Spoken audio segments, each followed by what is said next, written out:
Hello, everyone, and welcome to a brand new episode of Constructed Criticism. I'm Heezy, and I'm joined not by my normal co-hosts. So we are joined by my co-host of my other podcast, Niche Nerd, Paddy B, MD. What's up, Paddy B? Hey, how's it going? I kind of look like Abe with my beanie, and beard, but yeah, missing Abe and Mason. Yeah, but that's okay. Family. Well, we always say Yeah. family first, and Yeah. sometimes you gotta take some time yourself. Going to Hawaii, good freaking way. But, Patty, I want to thank you for coming on today. We're going to be doing the Pick 2 set review. For those who don't know, this is the way that we do set reviews here on Constructed Criticism. So we take an opportunity to talk about kind of some different categories. We have sleepers, favorites, hopefuls, hits, and yeah, we kind of talk about a wide variety of cards rather than just being, rather than reviewing every card or reviewing random cards. But I'm excited for this one, man. I this is a set that I think is really cool for those who know Magic Foundation. A kind of the return to core sets, but with a twist. It's not rotated anytime soon. Yeah, it's going to be around for 5 years. So at least, okay, they may extend the thing without really seeing a kind of product like that. Yeah. Okay. With cool. that being said, Sleepers is first. A sleeper is a card that maybe isn't getting enough hype that we think could get a little bit more conversation around it. I'll go first. Now, I will say that I did see a little bit of conversation about my first card, which is Alenda, Saint of Dusk. This is 2 and a white and a black. For a legendary creature, Vampire Knight. It's a 4/4. It's got lifelink and it has hexproof from instant. As long as your life total is greater than your starting life total. She gets +1/+1 and has menace. She gets an additional +5/+5 as long as your life total is at least 10 greater than your starting. So this is just a real casual 4-mana 10/10. Yeah, it's giving Blood Baron of Vizkopa vibes as far as like its kind of protection and what it wants to do. Yeah, and Blood Baron of Vizkopa was a card that I was a pretty big fan of in its time coming out, and I just think this card kind of slots really well into the black-white mid-range deck that already exists. And, Hexproof from Instance, I think is going to be really, really annoying. Yeah, you can't target it with Go for the Throat or Bitter Triumph. So we may see a shift over to something more like Fell or ones that are sorcery speed. Yeah, like Shoot the Sheriff. If this becomes a player. I mean, obviously, just all of the things that you typically would use don't work anymore. Yeah, so like you'd probably keep your same like 4 Go for the Throats, like just comparing to like Javi's World Championship deck, and maybe those 2 Shoot the Sheriffs are some sort of like sorcery speed removal that you're fine with. Yeah, luckily the black-green deck's got X Maelstrom Pulse in this set, so they already have a pretty clean answer for this. But it is interesting. Yeah, my next sleeper is one that got some buzz today as of the time of recording, but didn't really have a lot of people talking about it when it first was previewed. And that's Genesis Wave. This is a reprint that is green, green, green, X. For a sorcery, you reveal the top X cards of your library, and you may put any number of permanent cards with a value X or less from among them onto the battlefield. Put all cards revealed this way that weren't put on the battlefield into your graveyard. So a lot of people probably know this card from Commander, but I actually used this as a mirror breaker for a while in the Kessick Wolf Run mirror, where you would follow up your Titans with this, and your opponent would lose the game because you put more Titans in them. Yeah, Titans, I guess it hits all the lands too. Yeah, this card's insane. Especially like I saw it in like a couple like preview kind of lists where and like the Elf Ball decks that just now that we have Elvish Archdruid, that just seems insane. Yeah, the Elf Ball decks is another one that you could really, really go ham with this card, and I think that there were Genesis Wave Elf decks when Genesis Wave was first in Standard 2. It definitely has the ability to just shut the door on any given game, and is a really fun card to be having in Standard. Try to have some fun with, and I think that we already see that people are trying to do that already as it released on Arena. Wait, Yeah, today has been a little busy for me, but so I haven't like to really play around on Arena yet. But that makes tons of sense. what is your first sleeper, Paddy B? Yeah, so my first sleeper, I feel like this card hasn't been given enough pub, and it's going to be Boros Charm. So this is red white for an instant. Boros Charm deals 4 damage to target player or planeswalker. Choose one mode.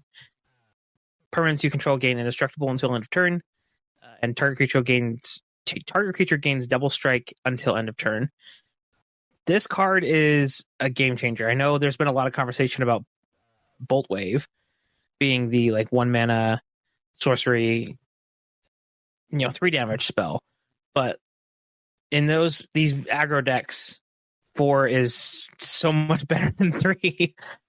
And other modes, I feel like it's talked about in the podcast a bit, where like with some of these modal cards, that first mode has to be playable, and then the other two are just extra gravy. Yeah, in our Patreon Discord today, Mason posted a screenshot of somebody giving their Slick Shot Show Off double strike, and I was like, it took me. He's like, it's so much damage. I was like, it's only 8. Look closer, zoomed in on the picture. Oh, that has double strike. Okay, Yeah, a real casual 16 in the air. Yeah, and the protection with the Wrath probably going to be Day of Judgment out of the like domain/control decks. The Indestructible is also no slouch. I do think that this could be a legitimate reason to go from the Gruul side to the white side, and I think that the main difference being the mana's a lot worse. You don't have the same lands for Boros that you have in Gruul, but still might be worth it. Oh, because you still have Battlefield Forge, right? Battlefield Forge, Inspiring Sanctuary. You don't have Verge though. Oh, Verge. Sure. Okay, that makes sense. Yeah, Verge is super strong. What is your next one? My next one is another. So these are 2 uncommons that come from they're reprints that are in the starter collection. So you won't find them in like draft pack or play boosters. But they're in that starter collection. This one's Brineborn Cutthroat. So it's 1 and a blue for a Merfolk Pirate with Flash. Whenever you cast a spell during an opponent's turn, put a +1/+1 counter on this creature. I just think that this card, the blue-black kind of tempo decks, and even the Demons deck, like I could see this is just such a strong 2-drop that scales really well with the game. And a lot of players have not played against this thing. It gets big real quick with your cantrips and removal spells and counter spells. This is a real threat that, yeah, I think people are kind of sleeping on because of the other 2-drop flash threats that we have access to in this format. Yeah, I think this is one of those cards that context of this standard to it right now, but being in standard for 5 years means that it could find a home. Yeah, like when March of the Chain eventually goes for Utah's card. Next up, we have our favorites. These are just cards that they're just some of our favorite design cards in the set, or the things that we're kind of think are cool. And mine are probably a little bit different than I expect. I'm gonna go with Loot, Exuberant Explorer first. This is 2 and a green for a legendary creature, Beast Noble. You may play an additional land on each of your turns, and you can pay 6 and tap it. Look at the top 6 cards of your library. You may reveal a creature card with mana value less than or equal to the number of lands you control. Put them onto the battlefield. And put it onto the battlefield. Put the rest on the bottom and around. When this card first was previewed, people talked about it in Titan. I'm not sure if this fits into Modern Titan or anything like that. But I do think that it, the fact that you're paying 6 for Summoner's Trap every turn, pretty good. Like, Summoner's Trap literally was a 4 of and saw a ton of play the entire time it was. And this just happens to do the summoner trap thing while also laying through your main game plan, having a good body. This is one of my favorite cards in this. Yeah, loot is super cute, and it's this feels like a Spencer card because it ramps and it's a ramp payoff. Yeah, tell me it does both. It does them both. Yeah, right. It does. It slices. It dices. Doesn't loot, but loot does not. Yeah, no, it's kind of a flavor fail, but whatever. Yeah, which I guess it reminds me of the blue green legend from Ikoria that like doubled your mana producers, like your like elves and rocks, and you paid into its activated ability to do the same type of thing. This is strong too because there's a lot of it can get cut down at the body of a 1/4. A lot of these effects, like, you don't get to like attack or block with the creature. Like, it's got a really good toughness so that it blocks pretty well. My next one is Leyline Axe. I don't think this card is very good outside of limited, but I love that it exists. So Leyline Axe is a 4 mana artifact equipment. If it's in your opening hand, you may begin the game with it on the battlefield. And then equipped creature gets +1/+1 and has double strike and trampled. It has a equipped cost of 3. And I just think it's hysterical. I just think it's funny. I think that people are going to hate it because it's going to be a super bomb and limited when it gets put into play in their opening hand. But it's really cool. Yeah, going 2-drop into equip this thing. Just smash. Yeah. I like that we're giving ley lines to, we're making ley lines that are not enchantments now. It's a cool design space with all the different ley lines that we just got in Duskmourn.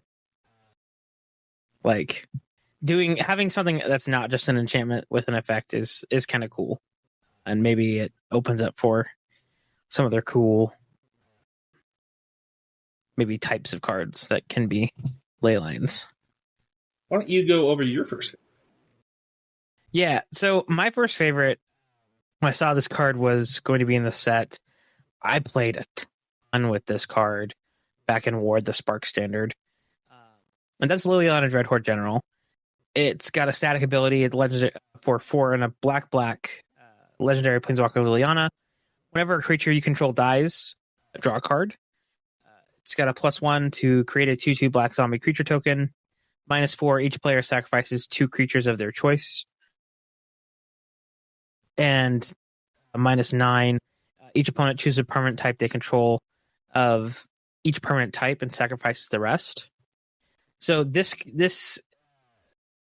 is commonly used as like a combo piece, which we do have. You can go turn 5 doubling season into turn 6 Liliana Dreadhorde General to automatically ultimate, which is sweet. So we have those types of effects. The double edict is great as well, and just getting value whenever a creature dies is also just awesome. I love this card so much. I love that you love it. I also think that deck was really annoying. the Planeswalker War of the Spark deck was oh my gosh, this is a slog. Yeah, just super grindy. All the interplanar beacons, you just like never ran out of life points. Your next card. Yeah, my next card is another one of those. You can tell the type of Magic I like to play. Slow, super grindy, long matchups. Mikey and I share a affinity for blue-white control and blue, control variants. And my other favorite card is Sphinx of the Final Word. This is another one that's not in the main set. It comes out of these starters. This one is for 5 generic blue for a 5/5 Sphinx. This spell can't be countered. It has flying, hexproof, and then instant and sorcery spells you control can't be countered. It's not good. anymore. I like you don't really have those kind of like control mirrors where you need the mirror breaker. But I love that it exists, and yeah, I it's one of my favorites. I love this card. I like that you've gone all reprints though. I have, yeah. Come on, man. It's that. Well, because I mean, I think, well, I thought people were sleeping on those reprinted cards that they'll have a little more to them. I've got a couple new ones. Let's go into our hopefuls. These are cards that we don't know if they'll end up seeing play, but we're hopeful that they get some time to. And I'll go first with Chandra Flameshaper. This is red 5 for a legendary Planeswalker Chandra, 6 loyalty. +2, add red, exile the top 3 cards of your library, choose one, you may play that card this turn. Already going to 8, drawing a card, and making mana. Let's go. +1, create a token that's a copy of a creature you control, except it has haste, and at the beginning of this end step, sacrifice. It doesn't have an ultimate, instead it has -4, 8 damage divided as you choose among any number of target creatures and or planeswalkers. Oh, this card has a best friend named Vaultborn Tyrant, and I'm excited to try to play that again. Yeah, that makes sense. It's just that it is another thing for the green red like ramp deck. I remember I get to put another Vaultborn Tyrant into play, and this one dies to give me another Vaultborn Tyrant that I get to keep. Too many Vaultborn Tyrant. No, you can never have enough Vault. Okay. I literally last night was thinking of building Teamer creativity in Pioneer again, just to hit Vaultborn. Just to okay. Yeah, I mean that's something you can do. I'm hopeful about this card too. That's sweet. Yeah, I think this card's really cool. I like all its abilities. I also really like it when Planeswalkers like this one can plus like minus, and I think that's really cool. You know, it always will have an impact on the board when you play it, regardless of which ones you choose. Gets to, you know, some really good card advantage abilities. Yeah, I'm hopeful this card gets some time. Like, you know, 7 mana is always a lot, but in those ramp decks, I think that it's possible. Yeah. My next one, I am hopeful about, but probably not the way that other people are hopeful about it. This is a reprint. It is called Burst Lightning. And everybody knows that I was an advocate for this type of set for a long time. And the number one card for red that I had on my list that I just think should be a bigger part of Magic is Burst Lightning. I think it is one of the best design kicker cards of all time. It goes from a shock to a 5-mana fireball at instant speed, and it fits in aggro decks, it fits in mid-range decks, it fits in controlling ramp decks.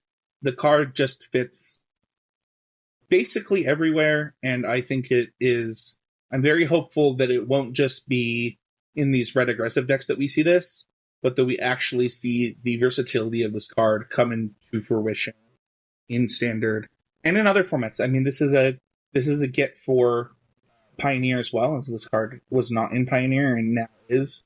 I'm excited to see. Yeah, you mentioned the red aggressive decks is the best home for it. I guess that'll all just kind of depend on if Shock is good at killing something that you care about in those other decks.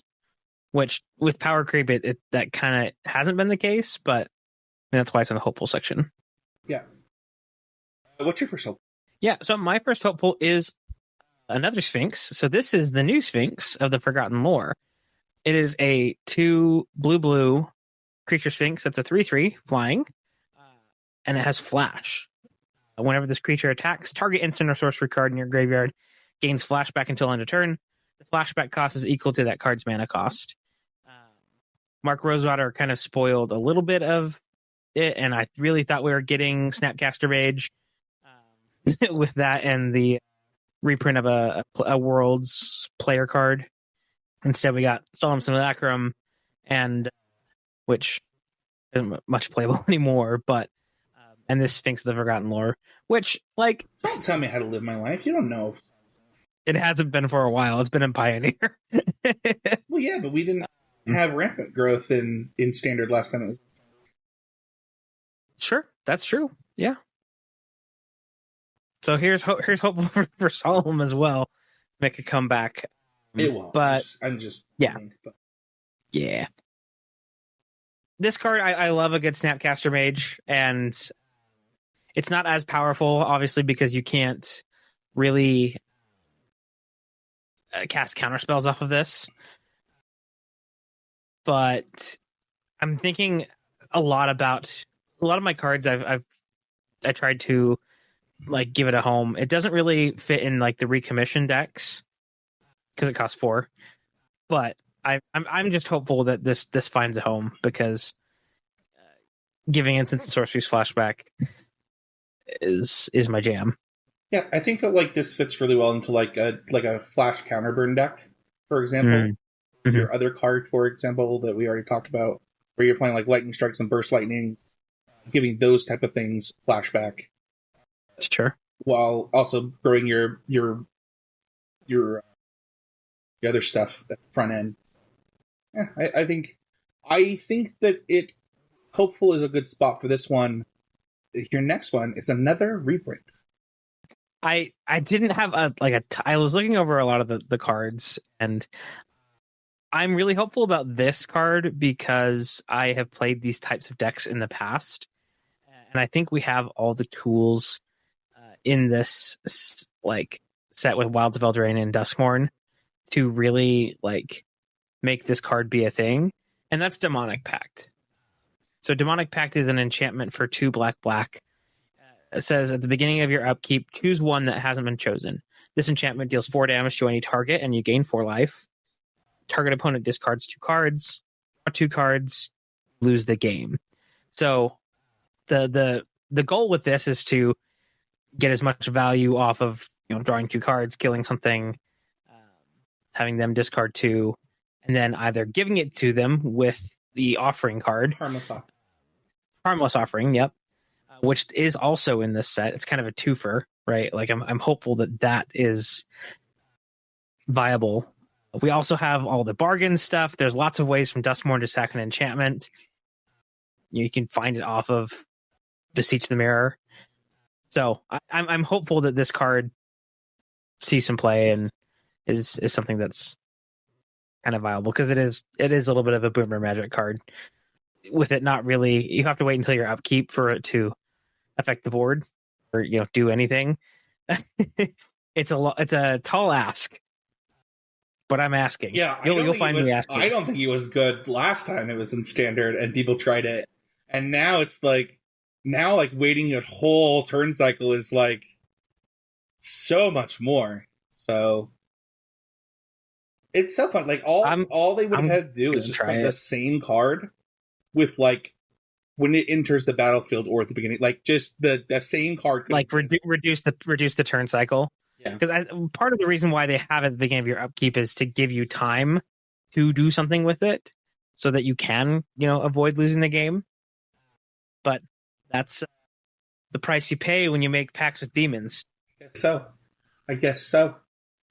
Let's talk about hits. These are cards that we think are for sure going to make an impact somewhere. Paddy, you already mentioned my first one. That's Bolt Wave. A little bit. Yeah. So Bolt Wave is a sorcery. Deal 3 damage to each. Okay. So a couple things. One, it doesn't deal it to target opponent. It deals it to each. That's actually interesting in some ways, where this card does not target. So it, like, for example, gets around like ley lines and like stuff like that. Stuff that gives you hexproof. Additionally, I don't know. I think Lava Spec is like a fine card to just exist. People are definitely trying burn decks online today. As we got Boros Charm, we got Bolt Wave, and then we got Get to Lava Runner, and we already had the prowess stuff we need to make those decks viable. and Burst Lightning. we got Burst One of Lightning, your which other is an cards. upgrade over Yep. the other, spells that we have. And I don't know. Like, my hope for this card is that it doesn't become problematic that there are this many good burn spells for 5 years. But Yeah, there are a lot of good burn spells. But I also don't hate it when burn exists. It's a good check. It can kind of disrupt the mid range slog that we've been in. Always having a good aggressive deck seems really important to put pressure on the format. Should we talk about an aggressive card? Because yeah, this card's sweet. I think this card is really good, and no one is talking about it.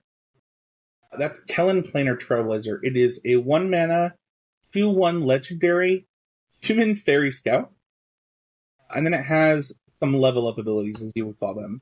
2 mana, if Kellen is a scout, it becomes a human fairy detective and gains, when it deals combat damage to the player, exile the top card of your library. And then it has the next turn, you can do it again, for 2 in a red. If Kellen is a detective, it becomes a 3/2 human fairy rogue and gains double strike. I think that people have forgotten how good these effects are. And I think this card is good. Pretty good. There will not always be the prowess style red aggressive decks. And those decks will want a different type of 1-drop. And this card will be there to answer the call. And will be so annoying. Because the thing is like, also late game, like, they just top deck it, and they're like, okay, play it, level it up, and it's like, oh my gosh, I have to kill this thing immediately. Like, it's not a bad 3-drop. I think you hope that it's never a 6-drop, but like, it is, I think it's pretty good. It is pretty good. Yeah, having a threat on all different points of the mana curve is sweet. Yeah, having it being a draw late when you do have 6 mana, like, red decks are looking for that type of value. Yeah, like, I think about, when we had really good mana back in the day, and we could play red 1-drops with green 1-drops, for example. And this would have, like, fit really well into, like, one of those Gruul mid-range decks.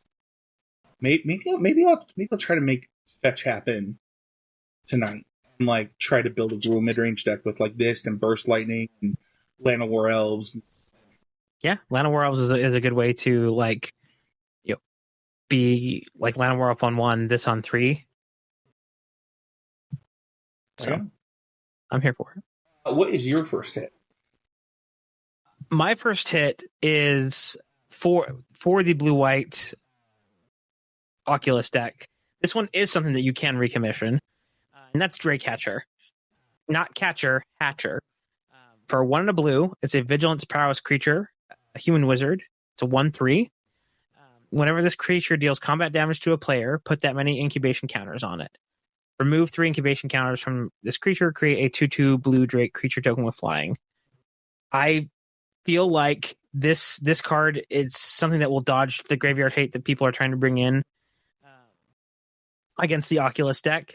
And with the various cantrips and recommission style effects, it will be very easy to make an army of Drakes with this card. I think it is a hit and will slide nicely into the blue-white Oculus deck. I mean, obviously, if you ever get this thing up to 3, it'll put it in work. You know what I just realized? Was there not a 1-mana cantrip in this set? There is Opt. Opt was printed in the starter. Yep. Yeah, so you'll always have Opt, which isn't great, but it's playable. It's serviceable, yeah. I cast a bunch of Opt today. Yeah? I was just finishing my league with Phoenix. Gotcha. Okay, cool. I went 4-1. It wasn't anything. Sweet. Yeah, so with the vigilance on this, it may be relevant. It would have been relevant with, like, the Wandering Emperor type of thing around. There are some removal spells that say tap creature. I don't know. I think this card's great. And then the other one, man, I'm a blue-white player at heart.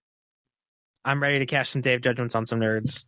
So, Day of Judgment 2 white, destroy all creatures. The 5-mana wraths have been fine. I think you'll still play some number of Sunfalls, but this is a very welcome into our format. Yeah, I think that I'm so sick of Exile. Like I think I played a lot of stuff, but like I think Sunfall and what's the 6-mana one? Farewell. Yeah, I think they were just miserable Magic cards. And I'm excited to get back to like something like this. It's funny because like I've heard people say this card's not good enough anymore, but it's like I don't know, man. Like the percentage of the time where it is going to be better than Sunfall just is so much higher than the times the Exile. For you, the only times that the Exile was really mattering was in times where like a Wrath is still really good. So that and like where there was like really playable ways to recur creatures from the graveyard, right? Like we still have things like Mossword Dread Knight, right, where Day of Judgment isn't great against, but I don't know how much we'll be seeing of that card. Like we'll have to see where things line up, but this is a very welcome tool, being able to do that on a curve to 4. That is going to do it for the Pick 2 set review this time. Thank you so much, Paddy B, for joining me. Don't forget to check out our sponsors at untapped.gg, especially if you're going into this new set. You want to get limited level ups and things like that going on for yourself. It's a great way to help you get a in that. And the deck tracker really is just the best on the market. So thank you so much for them. Use the link in the show notes. And then don't forget, whether you're on YouTube or wherever, you should have a link to our swag store where you can get t-shirts, desk playmats. I actually need to get the desk playmat. I've been meaning to buy it for so long, Paddy B. I got a old. What is this one? This one's a regional, an RCQ playmat, or wait, RPTQ playmat. Oh wow, RPTQs! Wow, and a Star City Games Open, and they are both done. Like, yeah, I need that big desk mat for myself. Yeah, my desk is also covered with Magic playmats, so that seems sweet. And then, yeah, if you want to join via Patreon, that's the best way to support the show. Shout out to Bob, our newest patron. Bob joined literally today. So shout out to Bob. And yeah, if we're not doing always improving our pick or Patreon questions, because it is the Pick 2 set review. But if you want to join the conversation, head on over to patreon.com/CCG, become a patron of $5 or more, or join the public Discord where Paddy B and I talk NXT football, nerd stuff like that, as well as, posting our limited stuff, Magic, or screenshots of fun things that happen. I talk some Smash in there. It's just a really nerd culture public Discord for the entire Heezy Game Media brand. And then thank you so much to the YouTube comments. Just as always, that is a great way to support the show for free. It really does put us into the algorithm and helps a ton. And then you can follow the show on Blue Sky at CCMTG, and on X at CMTG, and on Threads at CCMTG. Paddy B, where do people find you? Yeah, so they can find me most weeks on the Need to Nerd podcast. So we miss a few here and there. That's at Need to Nerd Pod. I think we're back on track for what it's worth. Yeah, we're getting back into a groove, into a rhythm there. You can also find me on Blue Sky at Paddy B NTG, as well as X at Paddy B NTG, and on TikTok at. I always forget our TikTok. It's Heezy Game for for the Need to Nerd Pod. No, I think that one's Need to Nerd Pod. Oh yes, we did get that one updated. There was two of them for a bit. You can follow me at Sons of H on both Threads and Blue Sky. Much more active on Threads and Blue Sky than anywhere else these days. You can follow me on Twitter at Heezy Game, as well as finding Mason at Mason and Abe at More Nothings. Thank you so much, Paddy, for filling in. I really appreciate it. And I wish nothing but the best to Abe, who's I hope enjoying himself in Hawaii, and shout out to Mason, who's always a superhero with his family. It's so cool to see somebody that is that awesome. Thank you, everybody, so much. We'll see y'all next time on a brand new episode of Constructed